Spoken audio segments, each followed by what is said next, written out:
ভিডিওটিতে জল নির্গম প্রণালী সম্পর্কে সমস্ত বিষয় আলোচিত হবে। ভিডিওটি প্রথম থেকে শেষ পর্যন্ত দেখার অনুরোধ রইল। ভিডিওর ভালো মন্দ সম্পর্কে অবশ্যই কমেন্ট বক্সে জানাবে।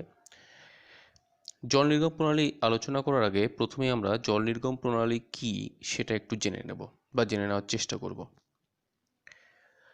নদী অববাহিকায়, এখানে নদী অববাহিকা, একটা নদী অববাহিকা, এখানে একটা পার্টিকুলার একটা নদী অববাহিকা। নদী অববাহিকায় বিভিন্ন নদী, যেমন প্রধান নদী, এখানে প্রধান নদী এটা, এখানে প্রধান নদী এটা, প্রধান নদী, উপনদী, উপনদী, প্র উপনদী, অর্থাৎ যে সমস্ত নদী উপনদীর সঙ্গে এসে মিলিত হয় এইগুলো হচ্ছে প্র উপনদী। শাখা নদী, মিলিত হয়ে যে নানা রকমের নদী বিন্যাস গড়ে তোলে তাকে জল নির্গম প্রণালী বলে। এখানে দুটো চিত্র আছে। এই নদীটিতে যে সমস্ত প্রধান নদী, উপনদী, প্র উপনদী বা শাখা নদী রয়েছে সম্মিলিতভাবে তাদের দেখতে, এবং এই নদী অববাহিকায় প্রধান নদী, উপনদী, প্র উপনদী দেখতে একই রকম নিশ্চয়ই নয়। এই দুটোর ক্ষেত্রে বিন্যাসের পার্থক্য যে রয়েছে এটাই হচ্ছে জল নির্গম প্রণালী। জল নির্গম প্রণালী বিস্তৃত আলোচনা করার আগে কয়েকটি গুরুত্বপূর্ণ শব্দ দেখে নেওয়া যাক। এই শব্দগুলো যেমন এই আলোচনার ক্ষেত্রে কাজে লাগবে, তেমন এগুলি পরীক্ষা 1 নম্বরের জন্য খুব আসে। প্রথমে যেটা আসবো, যে শব্দটির ক্ষেত্রে আসবো সেটা হচ্ছে অনুগামী নদী। এখানে দেখো প্রথমে একটা ভূমি দেওয়া রয়েছে। এই ভূমিভাগের উপরিভাগটি সমতল। পরবর্তীকালে এই ভূমির এই অংশটা উত্থান হয়েছে এবং তার রেজাল্ট এখানে দেখা যাচ্ছে, এখানে উত্থান হয়েছে। ফলস্বরূপ এদিক থেকে এদিকে একটা ঢাল তৈরি হয়েছে। এই ঢালটিকে বলা হবে প্রাথমিক ঢাল। যখন এই অংশে বৃষ্টি হবে তখন ভূমির ঢাল অনুসরণ করে জলধারা প্রবাহিত হবে। ভূমির ঢাল অনুসরণ করে, অর্থাৎ বলা যেতে পারে যে প্রাথমিক ভূমির ঢাল অনুসরণ করে যে নদীর সৃষ্টি হয় সেই নদীটিকে বলা হয় অনুগামী নদী। এই নদীটি হচ্ছে অনুগামী নদী, কারণ এটি উত্থিত ভূমি, অর্থাৎ যে ভূমিটি উপরে উঠেছে তার প্রাথমিক ঢাল, অর্থাৎ প্রথম যে ঢাল সেই ঢালকে অনুসরণ করে এই নদীটির সৃষ্টি হয়েছে। প্রাথমিক ঢালকে অনুসরণ করে এই নদীটির সৃষ্টি হয়েছে বলে এই নদীকে আমরা অনুগামী নদী বলে থাকি। দাক্ষিণাত্যের অধিকাংশ নদী এবং পশ্চিমঘাট পর্বতের প্রবাহিত বশিষ্ঠী, পয়স্বিনী প্রভৃতি অনুগামী নদীর উদাহরণ। এবার আমরা এক এক করে অনুগামী নদীর বৈশিষ্ট্যগুলো দেখে নেব। 1 নম্বর বৈশিষ্ট্য, ভূমির প্রাথমিক ঢাল অনুসরণ করে এই নদীর সৃষ্টি হয়। কারণ আমরা এর আগেই জেনেছি উত্থিত যে ভূমি তার যে ঢাল তাকে বলা হয় প্রাথমিক ঢাল, তাকে অনুসরণ করে এই নদীর সৃষ্টি হয়। 2 নম্বর, দীর্ঘদিন ক্ষয়ে গৌণ ঢাল সৃষ্টি হয়। এই নদী দীর্ঘদিন ক্ষয়প্রাপ্ত হলে সেটা গৌণ ঢাল সৃষ্টি করে। গৌণ ঢাল সাধারণত এখানে একটা ঢাল সৃষ্টি হবে, সেটাকে গৌণ ঢাল বলা হয়। এই ঢাল বরাবর পরবর্তীতে পরবর্তী নদী এদিক থেকে এবং এদিক থেকে পরবর্তী নদীর সৃষ্টি হয় এবং তারপর বিপরা এবং পুনর্ভবা নদীও সৃষ্টি হয়। 3 নম্বর পয়েন্ট বলা হয়েছে যে গৌণ ঢালকে অনুসরণ করে পরবর্তীকালে পরবর্তী নদী, বিপরা নদী এবং পুনর্ভবা নদীর সৃষ্টি হয়। আসি 2য় পয়েন্ট, পরবর্তী নদী। আমরা ইতিমধ্যেই জেনেছি অনুগামী নদী কী। অনুগামী নদীর সঙ্গে সমকোণে যে সকল নদী মিলিত হয় বা আড়াআড়িভাবে যে সকল নদী মিলিত হয় তাকে বলা হয় পরবর্তী নদী। এটি পরবর্তী নদী কেন বলা হয়েছে তার কারণ, অনুগামী নদীর পরবর্তী সময়ে এই নদী উৎপত্তি হয়েছে বলে একে পরবর্তী নদী বলা হয়। এটি সমকোণে অথবা আড়াআড়িভাবে অনুগামী নদীর সঙ্গে এই পরবর্তী নদীগুলো মিলিত হয়, আড়াআড়িভাবে অথবা লম্বভাবে। এই নদীর অপর একটি নাম আছে, যেটাকে বলা হয় আয়াম নদী। যেহেতু পরবর্তী নদীগুলি শিলাস্তরের আয়াম বরাবর প্রবাহিত হয় বলে এর জন্য এই নদীগুলোকে আয়াম নদীও বলা হয়। এই নদী উত্তরাখণ্ডের হিমাচল এবং শিবালিক পর্বতের মাঝে অবস্থিত দুন উপত্যকায় পরবর্তী নদী দেখা যায়। এর বৈশিষ্ট্যগুলো কি আছে পরবর্তী নদীর? 1 নাম্বার, নদী উপত্যকা চওড়া। এই পরবর্তী নদীর যে উপত্যকাগুলো রয়েছে সেগুলো চওড়া হয়। দ্বিতীয়ত, নদীগুলো ভূমি গঠনের সঙ্গে সামঞ্জস্য রেখে তৈরি হয়, অর্থাৎ এই অংশের ভূমি যেমন বা এই অংশের ভূমি যেমন সেই অনুযায়ী এই পরবর্তী নদীগুলো সৃষ্টি হয়। ইতিমধ্যে তোমরা অনুগামী নদী এবং পরবর্তী নদী সম্পর্কে জেনেছ। তৃতীয় যে পয়েন্টটি আলোচনা করব সেটা হচ্ছে বিপরা নদী। আঞ্চলিক ঢাল এখানে খুবই একটি গুরুত্বপূর্ণ বিষয়। আঞ্চলিক ঢাল বলতে এই পুরো অঞ্চলটা কোন দিকে ঢালু? এই দিকে ঢালু, সুতরাং এটা হচ্ছে আঞ্চলিক ঢাল। আঞ্চলিক ঢালের বিপরীতে যে নদী প্রবাহিত হয়, তাহলে আঞ্চলিক ঢাল এইদিকে, তার বিপরীতে প্রবাহিত হতে গেলে এইদিকে প্রবাহিত হতে হবে। তাহলে আঞ্চলিক ঢালের বিপরীত দিকে যে নদী প্রবাহিত হয় সেটাই হচ্ছে বিপরা নদী। এই নদী সাধারণত আঞ্চলিক ঢালের বিপরীত দিকে প্রবাহিত হয়। কোথা থেকে প্রবাহিত হয়? এখানে পরবর্তী নদীর সৃষ্টি হয়েছে। এর এপাশে এবং এপাশে উভয় পাশে উচ্চভূমি। যে সকল নদী আঞ্চলিক ঢালের বিপরীতে প্রবাহিত হয়ে পরবর্তী নদীর সঙ্গে মিলিত হয় সেগুলো হচ্ছে বিপরা নদী। এই বিপরা নদীগুলো যেহেতু অনুগামী নদীর বিপরীতে প্রবাহিত হয় তার জন্য একে বিপরীত অনুগামী নদীও বলা হয়। এখানে অনুগামী নদী এদিকে প্রবাহিত হয়েছে, আমরা বিপরা নদী দেখেছি বিপরীত দিকে প্রবাহিত হয়েছে। এই কারণের জন্য বিপরা নদীগুলিকে সাধারণত বলা হয় বিপরীত অনুগামী নদী। এর অপর একটি নাম আছে বিপরীত নতি নদী। নতি বা ঢাল। শিলাস্তরের নদী এই দিকে, শিলাস্তরগুলো এখানে শিলাস্তরগুলো সাধারণত একটি শিলাস্তর, এই প্রত্যেকটি শিলাস্তরের ঢাল এদিকে, কিন্তু এই নদীটি বিপরীত দিকে প্রবাহিত হচ্ছে। এর জন্য বিপরা নদীগুলিকে বিপরীত নতি নদীও বলা হয়। ভৃগুতটের ওপর দিয়ে প্রবাহিত হয় বলে একে ভৃগুতট নদীও বলা হয়। ভৃগুতট মানে হচ্ছে খাড়া ঢাল। এই অংশে খাড়া ঢাল রয়েছে, এই অংশে খাড়া ঢাল রয়েছে। এই খাড়া ঢাল বা ভৃগুর ওপর থেকে প্রবাহিত হয় বলে এই ধরনের নদীগুলো ভৃগু তট নদী নামেও পরিচিত। বিপরা নদী শিবালিক পর্বতশ্রেণীর উত্তর ঢালে দেখা যায়। এটি খুবই গুরুত্বপূর্ণ একটি উদাহরণ, এটি মনে রাখবে। এবার আমরা বিপরা নদীর বৈশিষ্ট্যগুলো এক এক করে দেখে নেব। প্রথম বৈশিষ্ট্য, নদীভূমির প্রারম্ভিক ঢালের বিপরীত দিকে প্রবাহিত হয়। আমরা প্রারম্ভিক ঢাল এই দিকে সেটা জেনেছিলাম, এর বিপরীত দিকে বিপরা নদীগুলি প্রবাহিত হয়। দ্বিতীয় বৈশিষ্ট্য, এই নদীগুলো ভৃগুতটের ওপর দিয়ে প্রবাহিত হয়। আমরা বলেছিলাম ভৃগুতট মানে হচ্ছে খাড়া ঢাল, এই অংশগুলোতে খাড়া ঢাল থাকার জন্য এই অংশগুলির ওপর দিয়ে বিপরা নদী প্রবাহিত হয়। এবার আসি পুনর্ভবা নদী কি।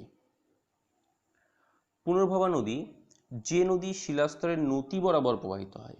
একটু আগেই তোমরা জেনেছো শিলাস্তরের নতি এদিকে, তাহলে যে সকল নদী শিলাস্তরের নতি বরাবর প্রবাহিত হয়ে পরবর্তী নদীতে মিলিত হয় সেগুলোকে বলা হয় পুনর্ভবা নদী।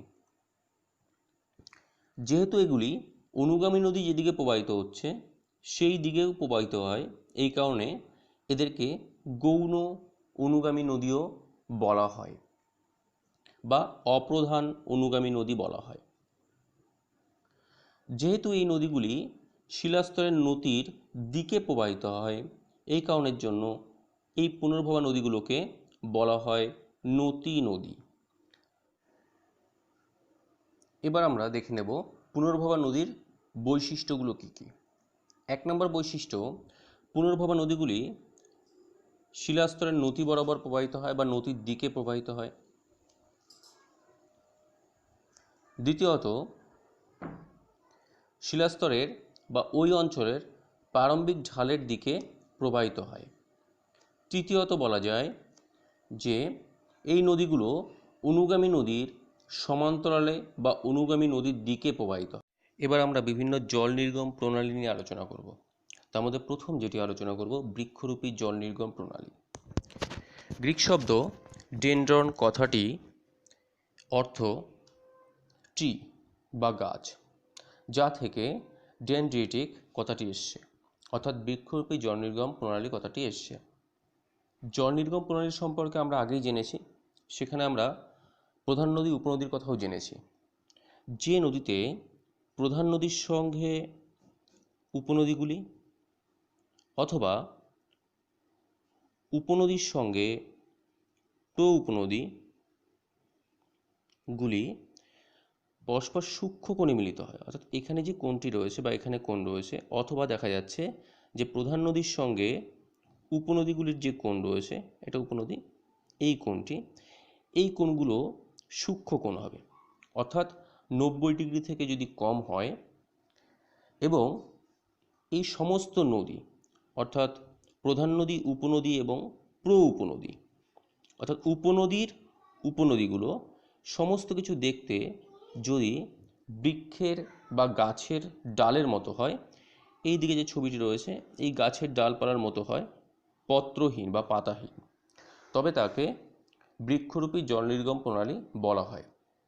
এখানে একটা কথা খুব বিশেষ করে মনে রাখতে হবে, সেটা হচ্ছে বৃক্ষরূপী জল নির্গম প্রণালীতে প্রধান নদীর সঙ্গে উপনদীগুলি এবং উপনদীর সঙ্গে প্র উপনদীগুলি এগুলি সূক্ষ্ম কোণে বা 90 ডিগ্রির কম কোণে মিলিত হয়।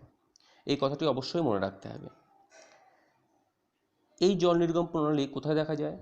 আমরা জানি ছোটনাগপুর মালভূমি অঞ্চল, যেটি ঝাড়খণ্ডে অবস্থিত, মূলত সেই অঞ্চলে এই ধরনের জল নির্গম প্রণালী দেখা যায়। এই বৃক্ষরূপী জল নির্গম প্রণালীর কিছু বৈশিষ্ট্য আছে।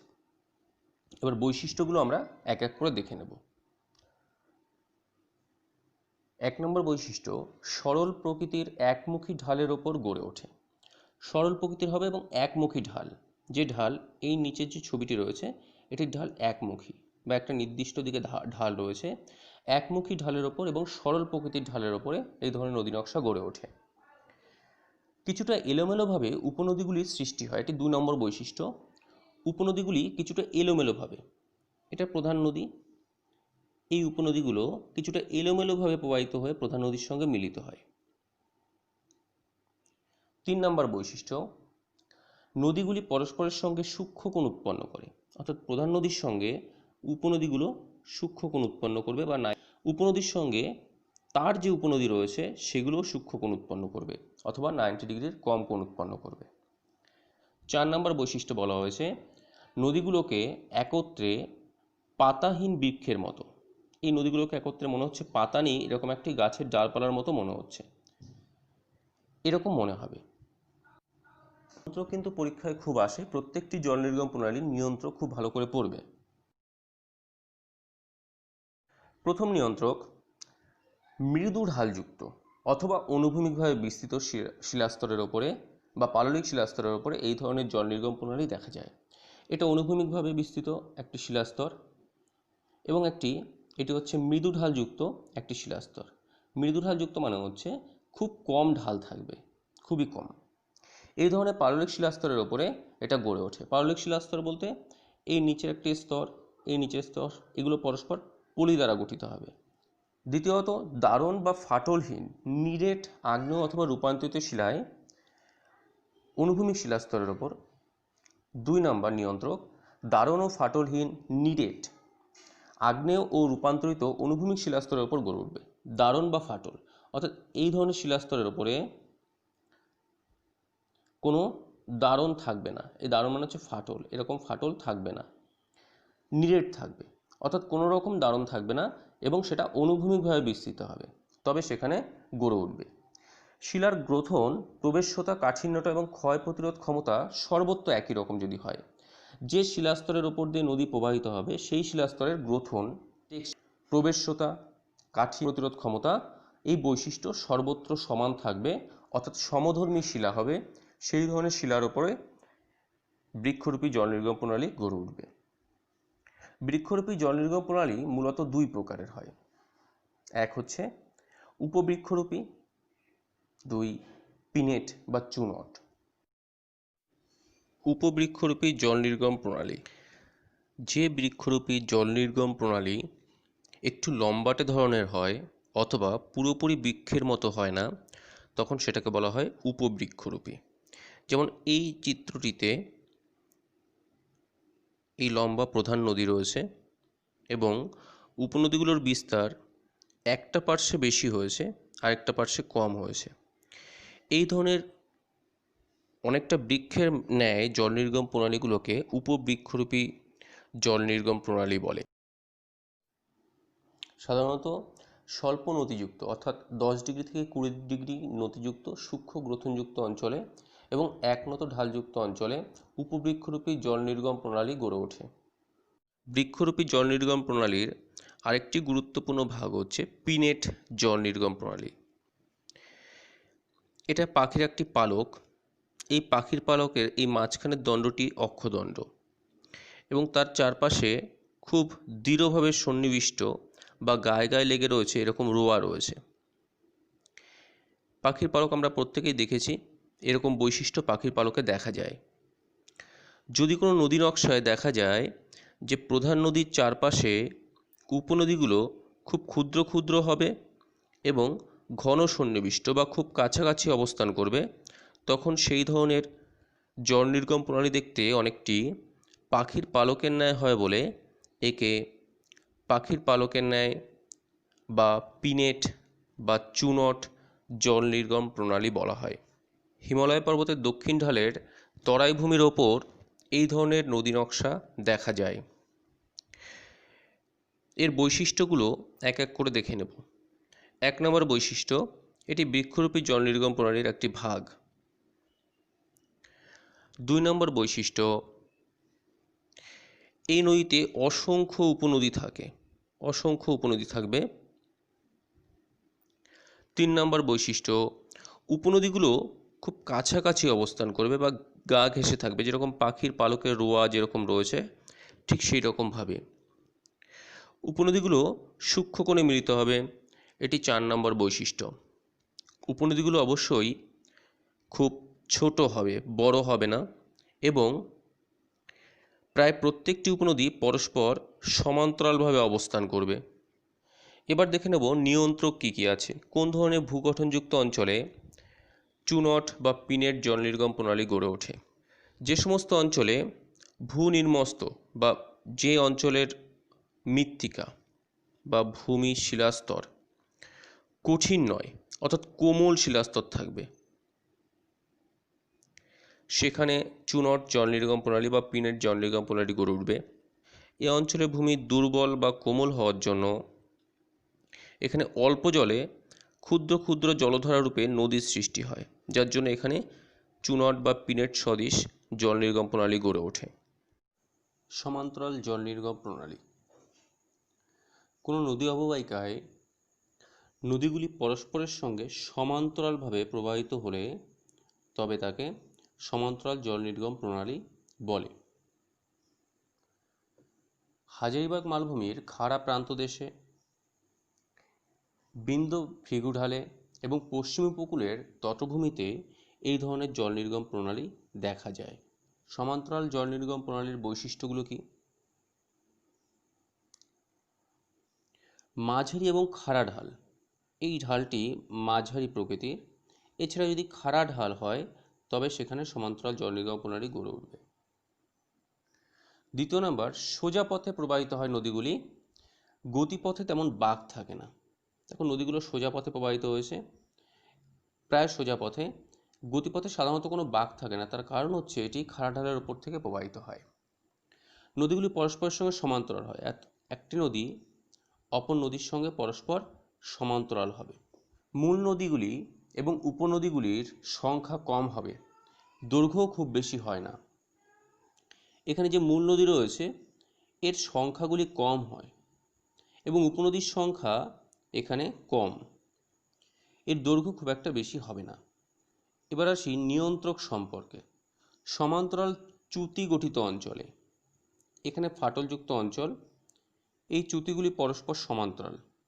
এই ধরনের চ্যুতি গঠিত অঞ্চলে এই চ্যুতি বরাবর নদীর সৃষ্টি হয়, ফলে সমান্তরাল জল নির্গম প্রণালী গড়ে ওঠে।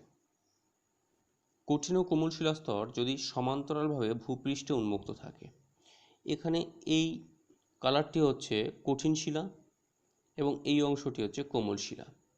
এই অংশ পরবর্তীকালে ক্ষয়প্রাপ্ত হয়ে অবনমিত হয়েছে, নদীর সৃষ্টি হয় এবং নদীগুলো সমান্তরাল হবে।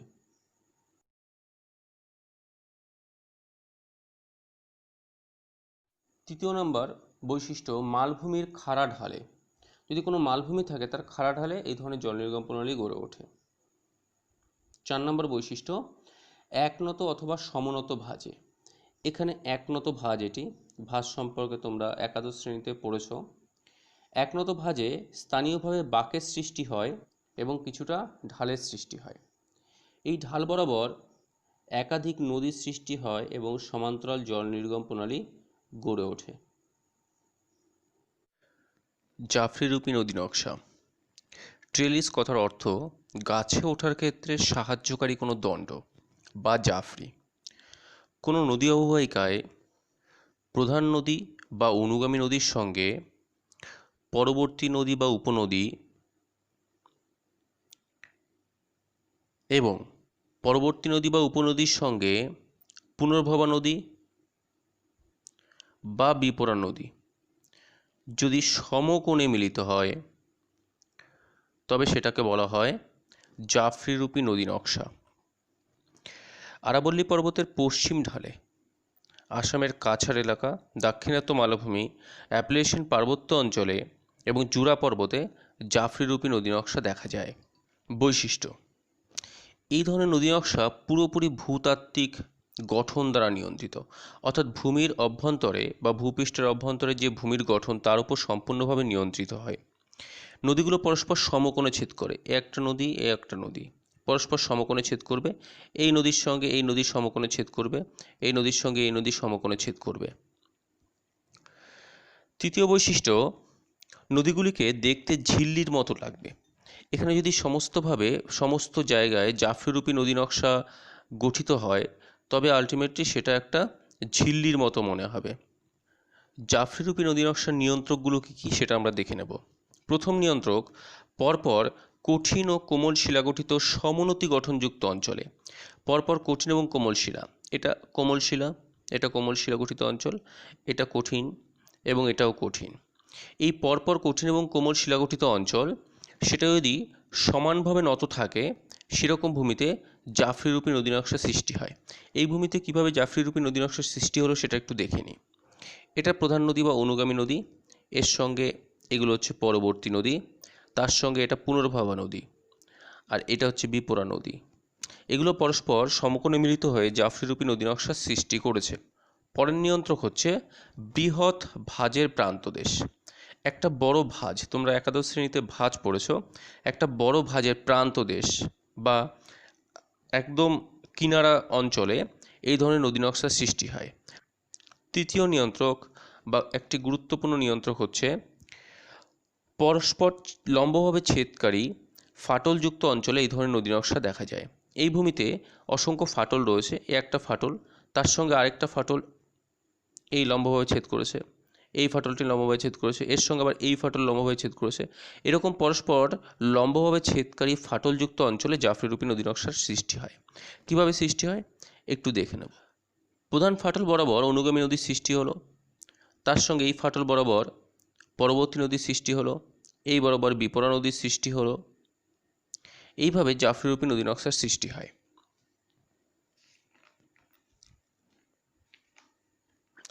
এছাড়া সমান্তরালভাবে বিস্তৃত সৈকত বালিয়ারি বা গ্রাবরেখা গঠিত অঞ্চলেও এই ধরনের নদী নকশা দেখা যায়। পরের জল নির্গম প্রণালী আয়তাকার জল নির্গম প্রণালী বা রেক্ট্যাঙ্গুলার প্যাটার্ন। জাফরিরূপী নদী নকশার সঙ্গে এই ধরনের নদী নকশার বুঝতে একটু সমস্যার সৃষ্টি হয়, ভালো করে বুঝে নাও। আয়তাকার নদী নকশার ক্ষেত্রে প্রধান নদী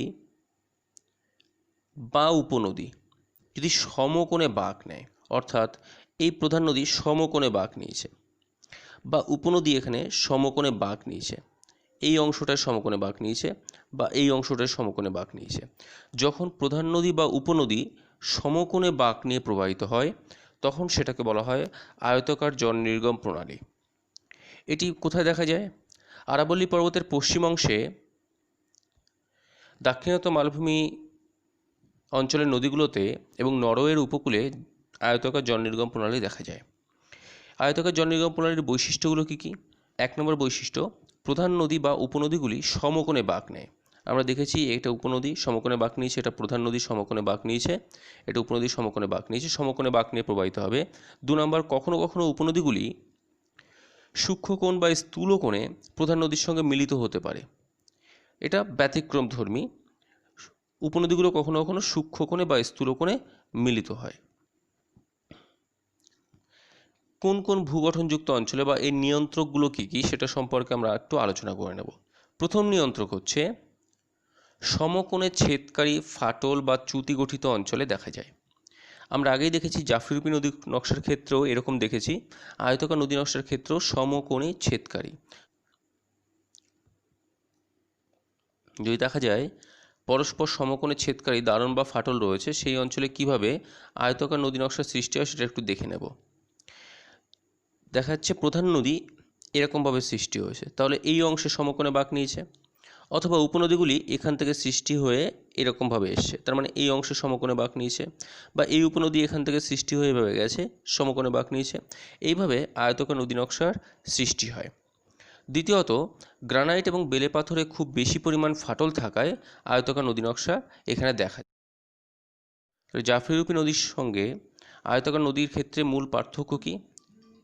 জাফরিরূপী নদীতে প্রধান নদীর সঙ্গে পরবর্তী নদী বা উপনদীগুলো সমকোণে মিলিত হয়, আর আয়তাকার নদী নকশার ক্ষেত্রে প্রধান নদী বা উপনদীগুলো সমকোণে বাঁক নেয়। এটাই হচ্ছে এর মূল পার্থক্য।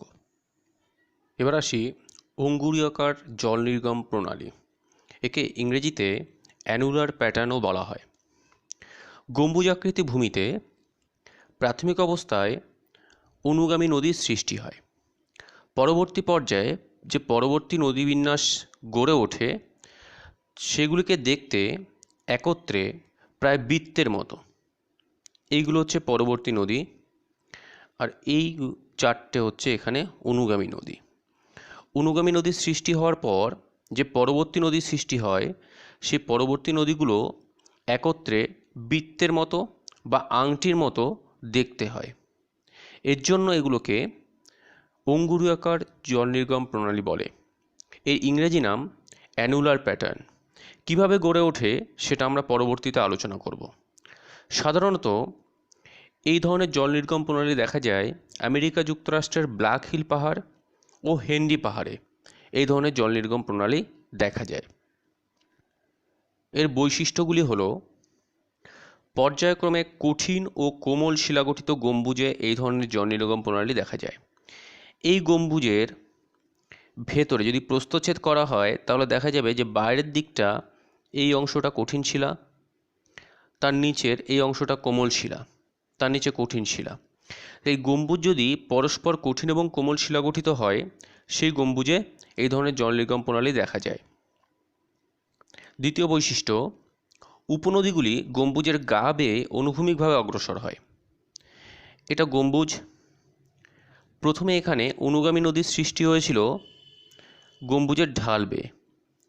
পরবর্তীকালে যে পরবর্তী নদীর সৃষ্টি হয় সেই পরবর্তী নদীগুলি এই গম্বুজের ঢাল বেয়ে অগ্রসর হয়।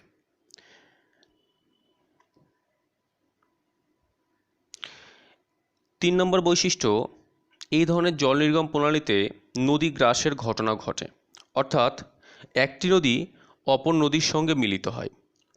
এখানে পরিষ্কার দেখো, এই নদীটি আরও অগ্রসর হতে হতে একটা সময় এসে এই নদীর সঙ্গে মিলিত হবে, অথবা এই নদীটি অগ্রসর হতে হতে একটা সময় এই নদীর সঙ্গে মিলিত হবে, অর্থাৎ নদী গ্রাসের ঘটনা ঘটবে। অঙ্গুরীয় জল নির্গম প্রণালীতে প্রায়শই নদী গ্রাসের ঘটনা ঘটে। এবার আমরা আসি নিয়ন্ত্রক।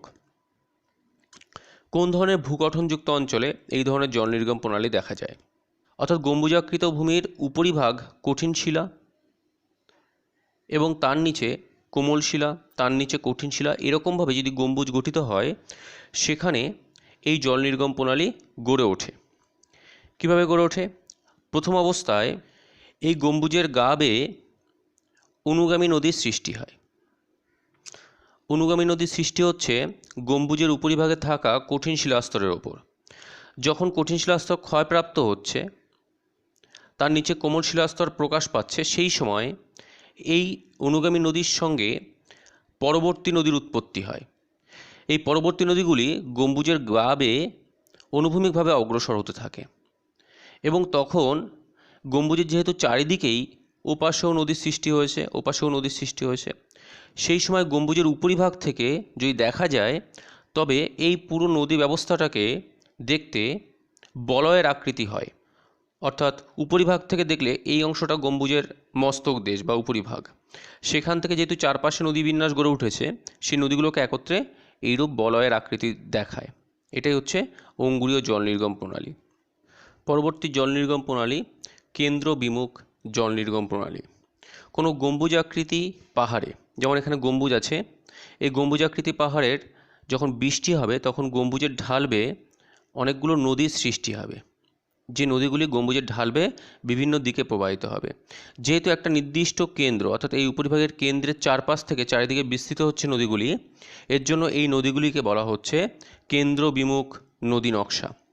এটি শঙ্কু আকৃতির পাহাড়েও দেখা যায়। যেমন এই শঙ্কু আকৃতির পাহাড়ে উপরিভাগে বৃষ্টি হলে পাহাড়ের ঢাল বেয়ে বিভিন্ন দিকে নদী নেমে আসবে। এর ফলে একটা নির্দিষ্ট কেন্দ্র থেকে চারদিকে এই নদী বিন্যাস হবে বলে এই ধরনের নদীগুলোকে কেন্দ্র বিমুখ বা কেন্দ্র বহির্মুখী, কেন্দ্র থেকে বাইরের দিকে বেরিয়ে যাওয়া নদী নকশা বলা হয়। ভারতের ছোটনাগপুর মালভূমির পরেশনাথ পাহাড়, হাওয়াই দ্বীপপুঞ্জে এই ধরনের জল নির্গম প্রণালী দেখা যায়। আরেকটা খুবই গুরুত্বপূর্ণ উদাহরণ হচ্ছে শ্রীলঙ্কার মধ্যভাগে উচ্চভূমি থাকার জন্য বা পাহাড় থাকার জন্য শ্রীলঙ্কায় কেন্দ্রবিমুখ নদী নকশা গড়ে উঠেছে। এটা পরীক্ষায় মাঝে মাঝে আসে। এই নদী নকশার বৈশিষ্ট্য কি? কোনো উচ্চভূমির কেন্দ্রীয় অংশ থেকে চারদিকে নদীগুলো নির্গত হয়। এই উচ্চভূমির কেন্দ্রীয় অংশ থেকে চারদিকে এই নদীগুলো নির্গত হচ্ছে। কেন্দ্রবিমুখ নদীগুলো খরস্রোতা হয়। যেহেতু এখানে ভূমির ঢাল অনেক বেশি থাকে, এই কারণে নদীগুলো খরস্রোতা হয় বা প্রচণ্ড স্রোত নিয়ে প্রবাহিত হয়। এই ধরনের নদীগুলো ভূমির ঢাল যেহেতু বেশি থাকে, এই কারণে এই নদীগুলো উপনদীর সংখ্যা কম হয়, অর্থাৎ প্রধান নদীর সঙ্গে উপনদী কম সংখ্যক মিলিত হয়। কোন ধরনের ভূমি গঠনযুক্ত অঞ্চলে এই ধরনের নদী নকশা দেখা যায়? সাধারণত আমরা একটু আগেই দেখেছি যে গম্বুজ আকৃতি পাহাড় দেখা যেতে পারে, অথবা শঙ্কু আকৃতির আগ্নেয়গিরি বা অবশিষ্ট পাহাড় বা টিলা বা ব্যাথলিট বা বস জাতীয় ভূমিতে কেন্দ্রবিমুখ জল নির্গম প্রণালী দেখা যায়। মূলত যে ধরনের ভূমি একটু উঁচু অবস্থায় থাকবে এবং বিচ্ছিন্ন থাকবে, এরকম উঁচু এবং বিচ্ছিন্ন, সেই ধরনের ভূমির উপরিভাগে বৃষ্টি হলে চারপাশে জল প্রবাহিত হবে এবং কেন্দ্র বহির্মুখী নদী নকশা গড়ে উঠবে। পরবর্তী জল নির্গম প্রণালী কেন্দ্রমুখী নদী নকশা বা সেন্ট্রিপিটাল প্যাটার্ন। চারপাশে যদি উচ্চভূমি থাকে, এখানে চারপাশে উচ্চভূমি রয়েছে, এই চারপাশে উচ্চভূমি থাকলে এবং মাঝখানে যদি কোনো নিচু জায়গা থাকে, তবে কি হয়, বৃষ্টি হলে বৃষ্টির জল এই উচ্চভূমি থেকে এই মাঝখানের নিচু অংশে এসে জমা হতে থাকে। তার ফলে দেখা যায় যে বিভিন্ন নদীগুলো একটা নির্দিষ্ট কেন্দ্রের দিকে ধাবিত হচ্ছে। যেহেতু একটা নির্দিষ্ট কেন্দ্রের দিকে ধাবিত হয়, এর জন্য একে বলা হয় কেন্দ্রমুখী জল নির্গম প্রণালী বা কেন্দ্রমুখী নদী নকশা। এই ধরনের নদী নকশা উত্তরাখণ্ড রাজ্যের দেরাদুন উপত্যকায়, নেপালের কাঠমান্ডু উপত্যকায়, মণিপুরের লোকটাক হ্রদ প্রভৃতি স্থানে দেখা যায়। এই ধরনের নদী নকশার কী কী বৈশিষ্ট্য আমরা লক্ষ্য করতে পারি? 1 নম্বর, পর্বত বেষ্টিত অববাহিকা বা উচ্চভূমি বেষ্টিত অপেক্ষাকৃত নিচু অংশে দেখা যায়। এই চারপাশে পর্বত রয়েছে, তার মাঝখানে অববাহিকা রয়েছে, এর জন্য বলা হচ্ছে পর্বত বেষ্টিত অববাহিকা। অর্থাৎ যে অববাহিকার চারপাশে পর্বত রয়েছে, অথবা চারপাশে পর্বত এবং তার মাঝখানে নিচুভূমি রয়েছে, সেখানে কেন্দ্রমুখী জল নির্গম প্রণালী দেখা যায়।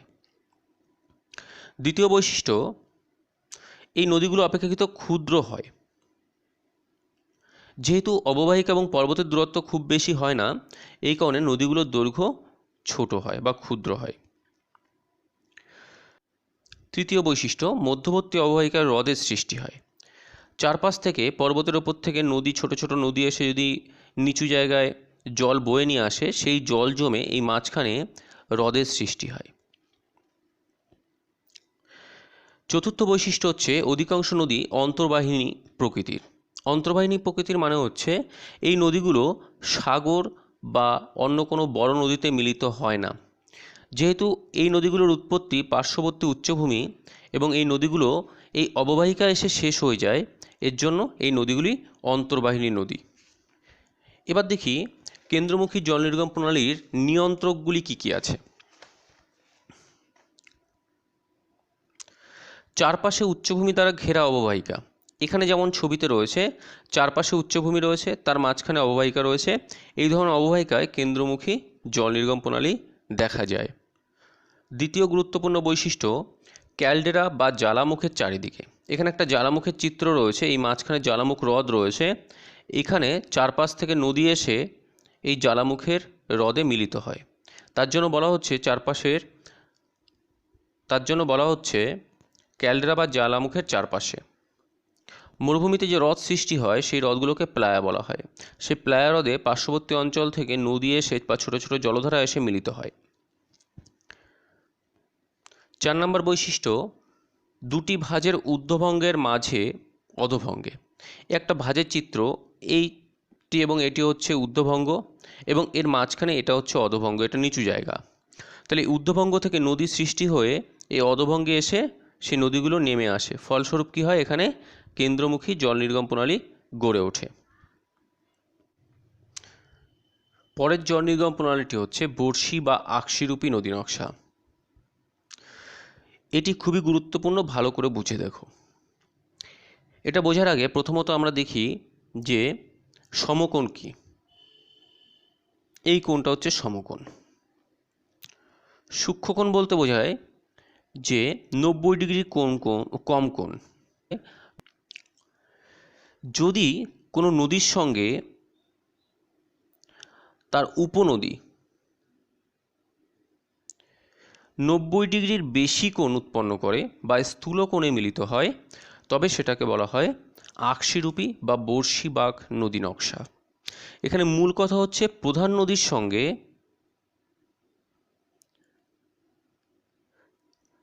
তার উপনদী 90 ডিগ্রির বেশি কোণে মিলিত হবে, অর্থাৎ 90 ডিগ্রির বেশি কোণে। এক্ষেত্রে মনে হয় যে প্রধান নদীর সঙ্গে যেদিকে প্রবাহিত হচ্ছে,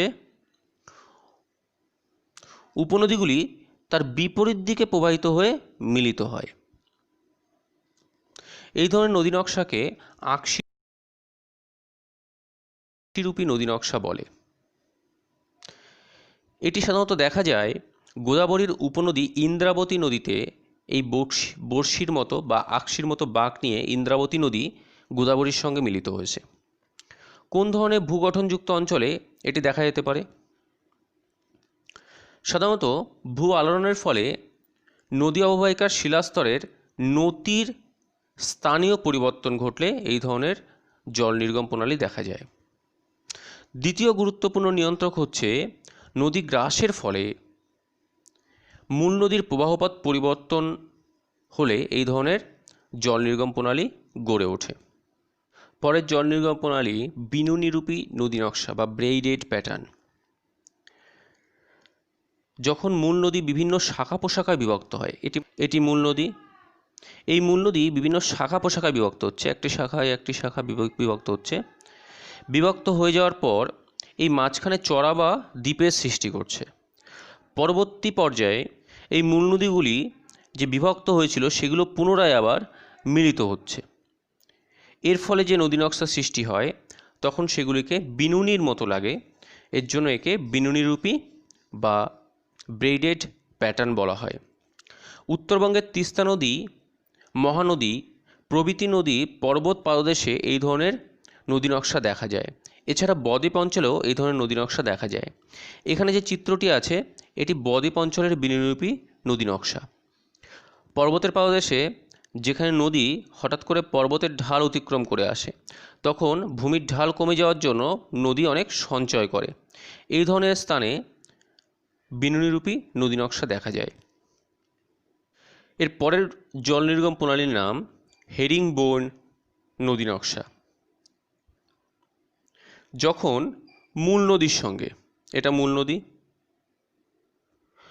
উপনদীগুলি উভয় দিক থেকে এসে মিলিত হয়, কিন্তু এর মূল বৈশিষ্ট্য হচ্ছে এই উপনদীগুলি পরস্পর মুখোমুখি মিলিত হয় না। অর্থাৎ এখানে একটা উপনদী এসে মিলিত হয়েছে, তার ঠিক বিপরীত দিক থেকে আরেকটা উপনদী এসে মিলিত হবে, এরকম কিন্তু হবে না। তাহলে দিক থেকে এসে মিলিত হলেও পরস্পর যদি মুখোমুখি মিলিত না হয় তবে সেটি হেরিং মাছের কাঁটার আকৃতি ধারণ করে। এর জন্য একে বলা হয় হেরিংবোন নদী নকশা। সাধারণত ঝিলাম নদীর উচ্চ প্রবাহে বা ঘরঘরার উপনদীর রাপ্তির উচ্চ প্রবাহে এই জল নির্গম প্রণালী দেখা যায়। এর বৈশিষ্ট্যগুলো কি? প্রধান নদী সরল রেখায় প্রবাহিত হয়, এখানে প্রধান নদী সরল রেখায় প্রবাহিত হয়েছে। উপনদীগুলো প্রায় সরল রেখায় প্রবাহিত হয়। উপনদীগুলি প্রধান নদীর সঙ্গে মুখোমুখি মিলিত হয় না, সেটা আমরা আগে আলোচনা করেছি, এটা মুখোমুখি মিলিত হবে না। নিয়ন্ত্রক কি বা কোন ধরনের ভূগঠনযুক্ত অঞ্চলে এই ধরনের জল নির্গম প্রণালী দেখা যায়? সাধারণত যে সমস্ত অঞ্চলে চ্যুতি বা ফাটল গঠিত হয় এবং সেই ফাটলগুলি প্রধান ফাটলের সঙ্গে মুখোমুখি মিলিত হয় না, সেই ধরনের অঞ্চলে এই ধরনের নদী নকশা দেখা যায়। পার্বত্য অঞ্চলে কোনো নদী উপত্যকায় দুপাশে সমান্তরাল শৈলশিরা অবস্থান করলেও এই ধরনের জল নির্গম প্রণালী বা নদী নকশা দেখা যায়। এবার আসি গঠনের সঙ্গে সামঞ্জস্যহীন নদী নকশাগুলি কী কী। সাধারণত গঠনের সঙ্গে সামঞ্জস্যহীন নদী নকশা দুই প্রকার, পূর্ববর্তী নদী এবং অধ্যারোপিত নদী। এটি খুবই গুরুত্বপূর্ণ, কারণ পরীক্ষা সবসময় আসে। একটু ভালো করে বুঝে নেওয়ার চেষ্টা করো। এটা সমান একটা ভূমি রয়েছে, তার উপর একটি নদী প্রবাহিত হয়েছে, এই নদী প্রবাহিত হয়েছে। পরবর্তীতে এই ভূমির উত্থান হয়েছে,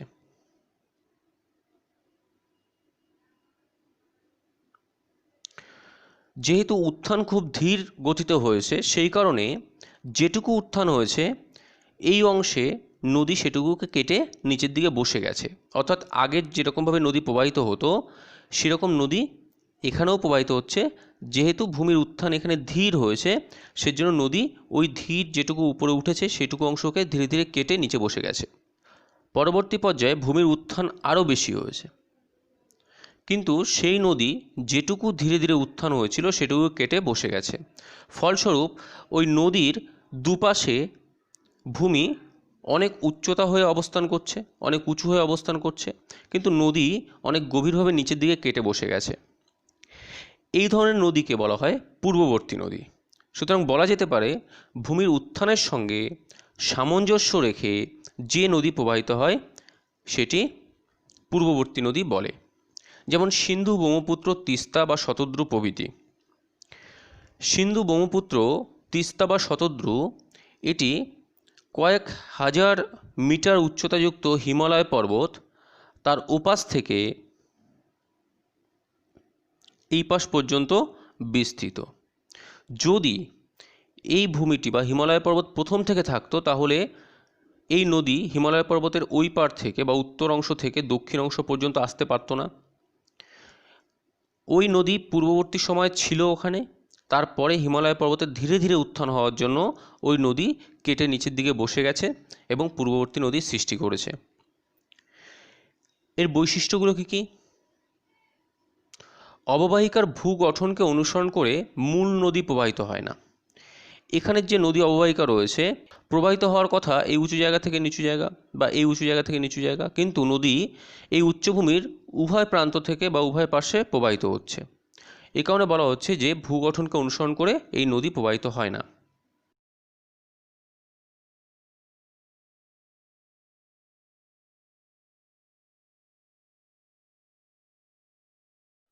দ্বিতীয় বৈশিষ্ট্য, মূল নদী তার গতিপথের একটি নির্দিষ্ট অংশে পর্বতশ্রেণীকে আড়াআড়িভাবে অতিক্রম করে।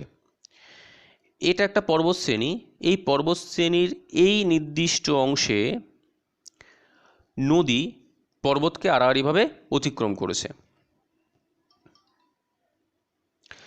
তৃতীয় বৈশিষ্ট্য হচ্ছে, মূল নদী যেখানে পর্বতশ্রেণীকে অতিক্রম করবে, অর্থাৎ এই অংশে পর্বতশ্রেণীকে অতিক্রম করেছে, ফলে সেখানে এই অংশে গভীর গিরিখাত সৃষ্টি হয়েছে। অধ্যারোপিত নদী নকশা বা সুপার ইম্পোজড ড্রেনেজ। এই নদী নকশা বোঝার আগে এই নদী নকশার যে চিত্র রয়েছে সেই চিত্রটিকে খুব ভালো করে বুঝতে হবে। এই নদী নকশার বা এই ছবির এই নিচের অংশে এক ধরনের ভূমি রয়েছে, এটা হচ্ছে ভাঁজযুক্ত ভূগঠন। আর উপরের অংশে এই অংশটায় পাললিক শিলাস্তর। কোনো ভাঁজযুক্ত ভূগঠন যদি সমুদ্রের তলায় নিমজ্জিত হয়, তবে তার উপরে পলিস্তর সঞ্চিত হয়ে এই উপরে পাললিক স্তরের মতো সঞ্চয় সেখানে দেখা যায়। পরবর্তীকালে এই পুরো ভূমি ভূপৃষ্ঠের ওপরে বেরিয়ে আসলে